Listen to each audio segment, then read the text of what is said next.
Suatu hari di Hyderabad, tepatnya di persimpangan Ramakrishna, seorang pemuda yang bernama Avinas selama 14 tahun ini tak pernah sehari pun lupa mengunjungi tempat itu. Sebenarnya dia punya alasan mengapa dia selalu mengunjungi tempat itu, karena diketahui tempat itu menjadi saksi bisu perpisahan dirinya dengan teman masa kecilnya yang bernama Junu. Saat dia sedang melamun, ponselnya berdering. Ternyata dari seorang supir taksi online. Supir itu menanyakan apakah nomor Avinas yang memesan taksinya. Sebenarnya sambungan telepon itu salah sambung karena Avinas tak pernah memesan taksi online. Tapi seketika dia mendengar suara biola di dalam telepon supir taksi itu. Suara biola yang mengingatkan dia pada sesuatu. Avinas bertanya dari daerah manakah supir taksi itu menelepon. Ketika supir taksi itu akan menjawab, ponsel Avinas dijamret. Sontak Avinas mengejar penjamret itu. Dia terus berlari mengejarnya. Sampai di sebuah kereta api, penjamret itu terperangkap. Avinas memohon agar penjamret itu mengembalikan ponselnya, atau setidaknya nomor panggilan terakhirnya saja. Malah dia rela menukar nomor itu dengan uangnya. Tapi ketika kereta itu terhenti, penjamret itu malah kabur. Avinas berusaha mengejarnya lagi. Tapi ketika penjamret itu hendak tertangkap, bajunya robek. Terlihat di punggung penjamret itu sebuah tanda. Tanda yang mengingatkan Avinas kepada masa kecilnya. Avinas terus mengejar penjamret itu sampai akhirnya dia berhasil menangkapnya. Avinas mencari ponselnya di setiap saku penjamret itu. Tapi penjamret itu bilang saat pertama ponsel itu direbut darinya, dia mengopernya kepada teman seprofesinya. Jadi dari tadi ponselnya sudah tidak bersamanya. Avinas memarahi penjamret itu dan bilang, dari dulu dia hanya menyusahkannya saja dan menyebutnya dengan nama Pandu. Penjamret itu bertanya mengapa dia tahu namanya.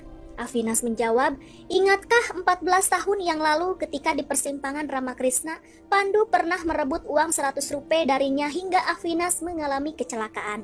Dan seketika itu, flashback pun dimulai. Dulu Avinas adalah seorang pengamen jalanan. Sebenarnya dulu dia bernama Senu.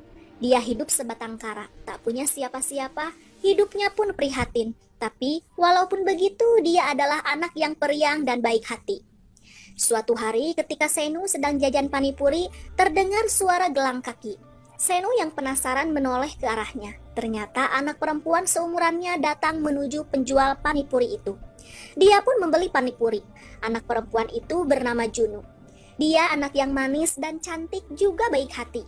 Dia mempunyai kebiasaan memakan panipuri dengan cara yang berbeda. Senu yang baru melihat Junu langsung tertarik kepadanya.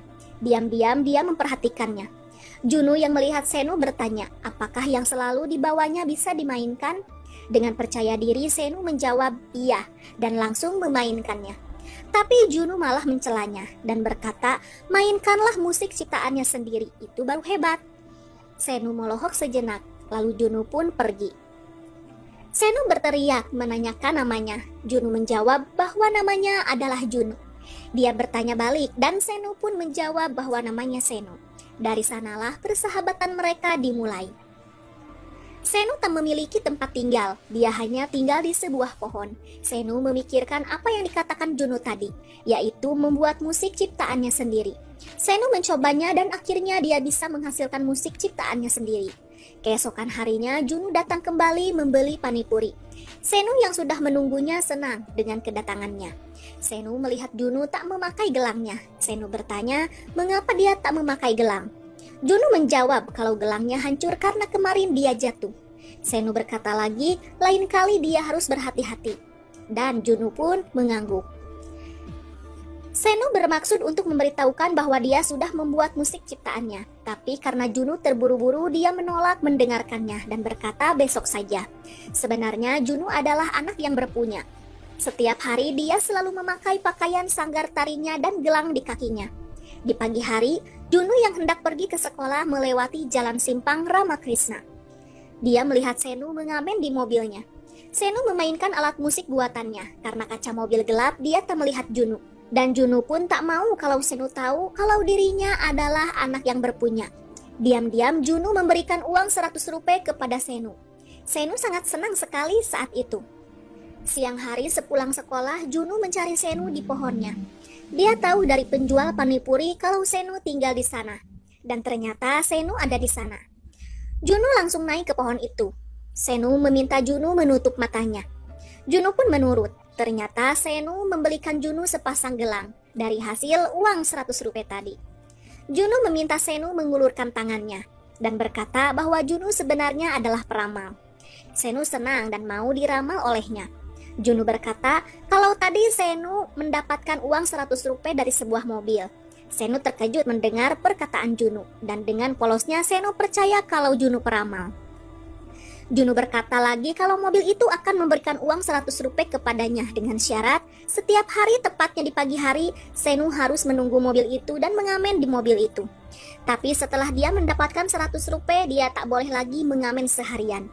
Juno meminta Senu berjanji dan akhirnya Senu berjanji. Senu mempersembahkan musik ciptaannya sendiri kepada Juno dengan iringan gelang kaki dan gelang tangan Juno. Setiap hari Senu selalu mendapatkan uang 100 rupiah dari mobil Juno. Sampai sekarang dia tak tahu kalau yang selalu memberikan uang 100 rupiah itu adalah Juno. Hari demi hari Senu dan Juno semakin dekat.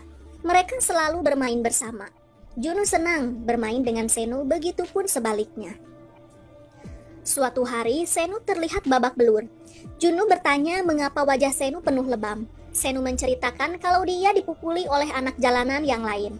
Alat musiknya pun dihancurkan. Juno bergegas menuju rumah dan mencari-cari benda yang berguna untuk memperbaiki alat musik Senu. Lalu Juno pun memberikannya kepada Senu dan Senu pun sangat senang saat itu. Suatu hari ayah Juno dipindah tugaskan. Juno melihat semua barangnya dikemas. Dia bertanya kepada ayahnya mengapa mereka mengemas barangnya. Ayahnya menjawab mereka akan pindah ke Delhi. Juno sangat sedih saat itu tapi tak memperlihatkan kesedihannya kepada ayah dan ibunya. Saat mereka akan meninggalkan Hyderabad, mereka melewati jalan simpang Ramakrishna. Juno mencari-cari Senu dan ternyata Senu pun melihat mobil yang selalu memberinya uang 100 rupiah. Senu berlari menuju mobil itu. Juno yang bingung mempunyai ide dan menuliskan nomor telepon di uang 100 rupiah itu. Juno membuka jendelanya dengan menunjukkan gelang di tangannya dan menerbangkan uang 100 rupiah itu ke arah Senu. Dan akhirnya Senu tahu kalau yang selalu memberikan uang itu adalah Juno. Juno mengisyaratkan kepada Senu untuk melihat uang 100 rupiah itu dan menyuruh Senu agar dia meneleponnya dengan nomor yang dia tulis di uang itu. Ketika Senu hendak melihat nomor itu, tiba-tiba Pandu merebutnya dan berlari. Senu mengejarnya sampai merobekkan baju Pandu. Ketika sedang mengejar Pandu, Senu pun tertabrak mobil. Ternyata yang menabrak Senu adalah seorang wanita. Dia bernama Saru. Saru membawanya ke rumah sakit. Di rumah sakit seorang pria menghampiri Saru. Pria itu bernama Prakas. Ternyata dia adalah suami Saru. Saru terlihat menangis dan ketakutan. Prakas pun menenangkannya. Ternyata Senu selamat. Dia hanya mengalami luka kecil. Dia diajari oleh polisi untuk berbohong agar polisi dapat keuntungan dari keluarga Saru. Tapi Senu menolaknya karena Senu sadar kalau dia yang salah. Keadaan itu terlihat oleh Prakas. Prakas terharu mendengar perkataan Senu. Dia menghampiri Senu dan menanyakan keadaan Senu dan meminta maaf atas nama istrinya yang sudah menabraknya. Tapi Senu malah menjawab kalau sebenarnya Senulah yang salah, menyeberang dengan ceroboh. Malah Senu balik menanyakan keadaan Saru. Lalu Senu pun diajak menemui Saru. Saru menitikan air mata melihat Senu selamat dan Saru meminta maaf kepada Senu. Saru dan Prakas mengajak Senu pulang ke rumah mereka. Senu terpukau melihat rumah mereka yang sangat besar. Pada pandangan pertama, Saru dan Prakas menyukai Senu. Mereka berniat mengadopsi Senu karena mereka tahu kalau Senu seorang anak jalanan yang hidup sebatang kara. Diketahui Saru dan Prakas sudah lama ini belum dikaruniai seorang anak. Prakas bertanya kepada Senu apakah dia mau tinggal dengan mereka. Senu pun tersenyum menandakan dia mau. Saru pun memeluk Senu dengan erat. Saru dan Prakas mengurus surat-surat adopsi Senu dan mengganti namanya menjadi Avinas. Senu disekolahkan oleh mereka, tapi Senu dengan polosnya masih memanggil mereka paman dan bibi. Di tempat lain, Juno masuk sekolah juga. Semenjak di Delhi, Juno berganti nama menjadi Pria. Dia melihat kelas musik biola di sekolahnya dan teringat kepada Senu. Juno pun meminta ayahnya agar memasukkan dia ke kelas musik biola. Akhirnya Juno mengikuti kelas musik itu. Hari demi hari Juno menunggu telepon dari Senu. Juno selalu senang ketika ada yang menelpon dan berkata, "Halo Senu." Tapi lagi-lagi yang menelponnya bukan Senu. Saat gelang pemberian Senu patah, Juno menangis. Disitulah dia menceritakan persahabatannya kepada ayah dan ibunya. Di rumah, Senu pun begitu merindukan Juno. Suatu hari, Saru dan Prakas kehilangan Senu. Mereka panik mencari Senu dan ternyata Senu ada di persimpangan Ramakrishna. Senu selalu menunggu Junu di persimpangan itu, berharap kalau Junu datang. Saru dan Prakas bertanya masalahnya kepada Senu, dan Senu pun menceritakannya.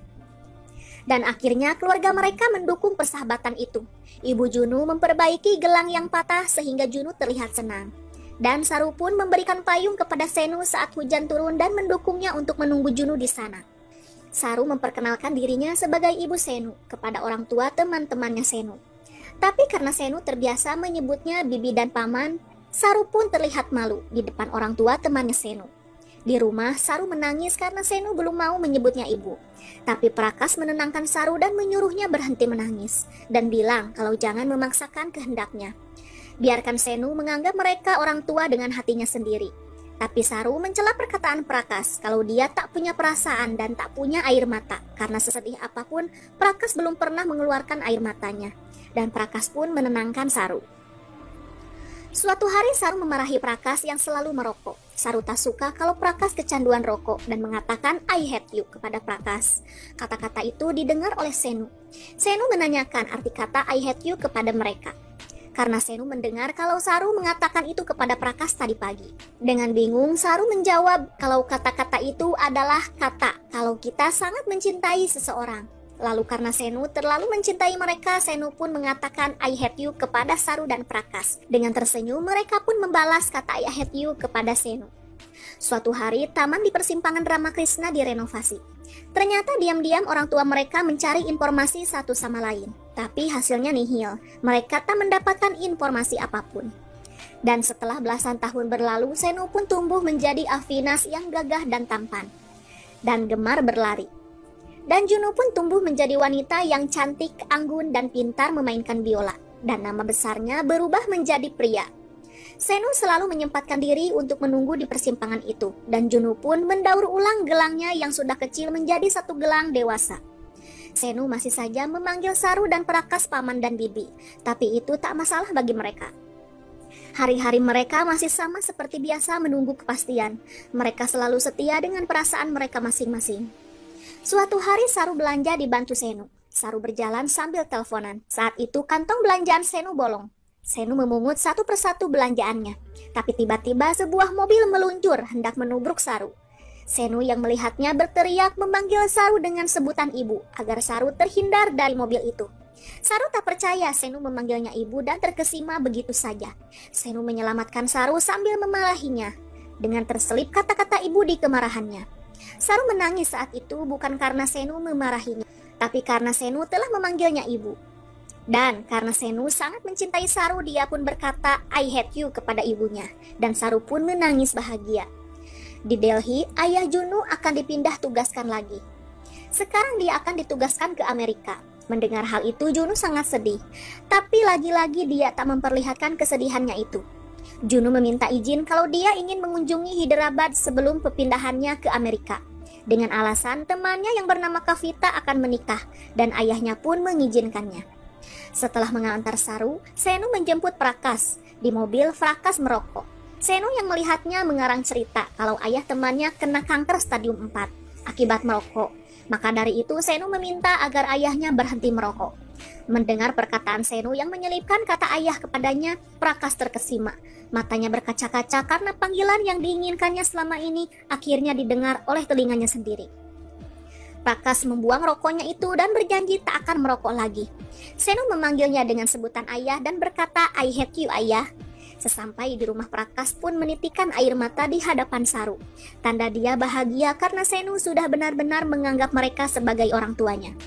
Dan flashback pun berakhir. Kita lanjut di mana Senu menangkap Pandu. Setelah Pandu mengetahui Senu, dia tersenyum dan tak menyangka Senu akan beruntung seperti ini. Senu meminta agar ponselnya dikembalikan. Karena Pandu merasa bersalah telah memisahkan mereka, Pandu pun bercerita yang sejujurnya kepada Senu. Kalau ponselnya sudah ada di gudang. Semua ponsel curian dibarukan dan akan dijual kembali. Lalu Pandu mengajak Senu ke gudang. Ternyata gudangnya cukup besar, ribuan ponsel diolah kembali di sana. Senu meminta kepada kepala gudang agar ponselnya dikembalikan, tapi kehadirannya tak disambut baik. Akhirnya Senu menghajar satu persatu orang-orang yang ada di gudang tersebut. Karena takut, Pandu malah kabur dari tempat itu. Orang gudang mengatakan bahwa ponselnya baru saja diangkut oleh mobil kontainer. Karena takut dihajar, orang gudang itu pun memberikan kunci motornya agar Senu bisa mengejarnya.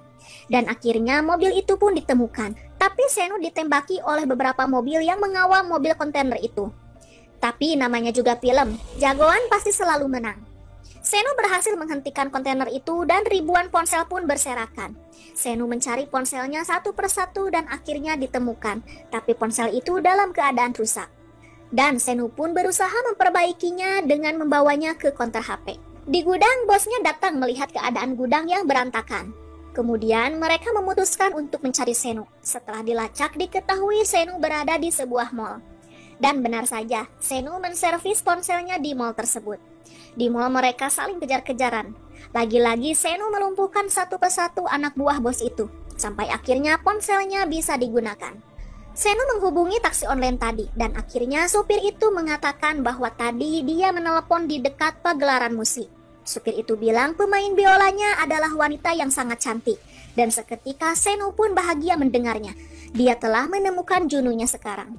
Tapi tiba-tiba anak buah bos gudang memukulnya sampai Senu tak sadarkan diri. Saat Senu tak sadar, flashback pun kembali. Seminggu sebelum kejadian ini, Senu hendak menjemput ibunya di bandara. Dia melihat perempuan cantik sibuk dengan barang bawaannya. Dia adalah pria alias Junu yang dari Delhi dan hendak menghadiri pernikahan Kavita. Di sana dia mencari-cari Kavita yang akan menjemputnya. Tapi dia malah melihat Senu dengan membawa tulisan I hate you darling. Junu pun meliriknya dengan agak aneh. Senu menemukan ibunya. Di sana Saru sangat malu karena tulisan yang dibawa Senu. Karena Senu hobi sekali menjahili ibunya itu. Di perjalanan pulang, Senu dan Saru mengobrol. Saru berniat mencarikannya calon. Senu tak mau karena dia ingin Junu. Di tengah perjalanan, Senu melihat sebuah mobil yang mogok. Ternyata Junulah penumpangnya. Senu membantu supirnya mengganti ban. Keesokan harinya di persimpangan Ramakrishna, Senu melihat anak-anak kegirangan karena ada seorang wanita yang memberikan uang 100 rupiah. Senu menghampiri wanita itu, ternyata dia adalah Junu. Saat itu Junu kehabisan uang 100 rupiahnya dan Senu pun yang melihatnya meminjamkan uang itu untuk diberikan kepada anak tersebut. Junu berterima kasih sekali kepada Senu dan mereka pun berkenalan di sana. Mereka memperkenalkan diri mereka dengan nama Avinas dan Fria. Tanpa mereka sadari, orang yang dicarinya selama ini ada di hadapannya.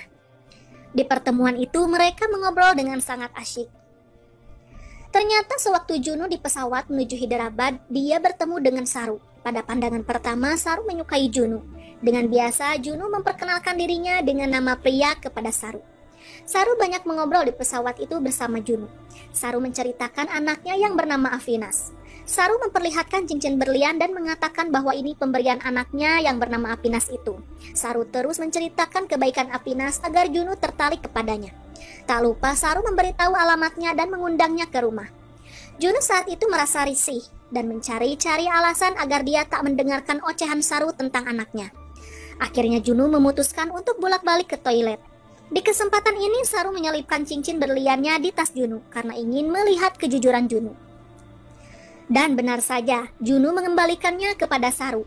Dia baru tahu bahwa Avinas adalah anaknya Saru yang diceritakan olehnya di pesawat. Dari situ hubungan pria dan Avinas semakin baik. Mereka saling bertemu saat ada kesempatan. Entah bagaimana mereka merasa kalau kedekatannya ini terasa tidak asing. Tapi mereka tak berpikir panjang, karena mereka fokus dengan pencarian masing-masing. Tapi tak dipungkiri, mereka menaruh perasaan yang sama. Pria menyukai Avinas dan Avinas pun begitu. Tapi sadar dengan perasaan itu, mereka pun memutuskan untuk tak saling bertemu. Suatu hari, Junu melihat penjual panipuri yang dahulu. Dia menanyakan keadaan Senu kepadanya. Tapi jawaban yang diberikannya tak sesuai harapan, karena penjual panipuri itu pun tak mengetahui keberadaan Senu. Junu bersedih dan memainkan biolanya. Melihat Senu yang murung, Saru menghubungi pria dan mengundangnya ke rumah. Pria pun datang. Saru langsung to the point kepada pria dan menanyakan apakah pria menyukai Avinas. Tapi pria sangat tertekan dengan pertanyaan itu. Karena di sisi lain memang dia menyukai Avinas, tapi di sisi lain dia mencintai Senu. Pria pergi dari rumah Saru dengan keadaan bersedih. Apinas mengantar pria pulang ke rumah Kapita dan meminta maaf atas pertanyaan ibunya itu. Dan Apinas pun menceritakan bahwa dia pun sama sedang menunggu seseorang pujaan hatinya yang sudah lama pergi. Setelah mengobrol panjang lebar, pria mengundang Apinas ke acara sanggit Kapita. Hari acara sanggit pun tiba. Apinas dan keluarganya datang dengan keceriaan. Mereka menari dan bernyanyi bersama. Selesai menari, Apinas tak sengaja menghancurkan gelang yang dipakai pria.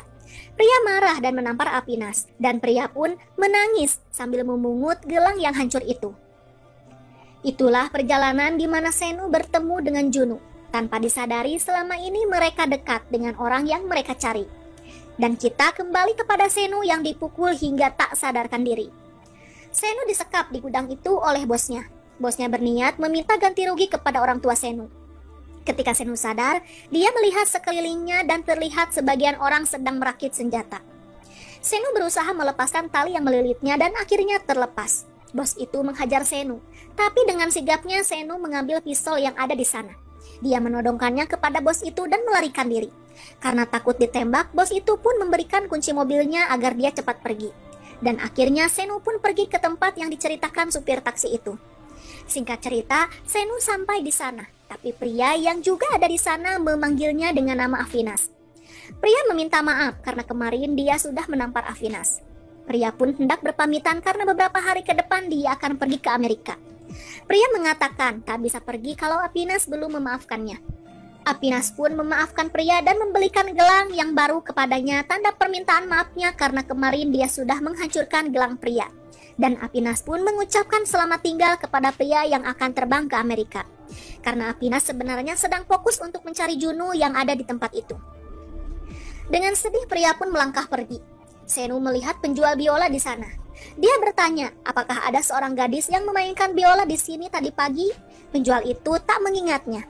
Lalu Senu pun memainkan biola itu dengan musik ciptaannya yang dahulu. Pria yang mendengarnya sesaat terdiam dan mencari-cari asal suara itu. Sesaat permainan biolanya terhenti dan Senu pun melanjutkan mencarinya. Tapi seketika dia melihat uang 100 rupiah yang dahulu diberikan Junu yang ada nomor teleponnya. Uang itu terbang dari kolektor uang antik menuju ke arah Senu.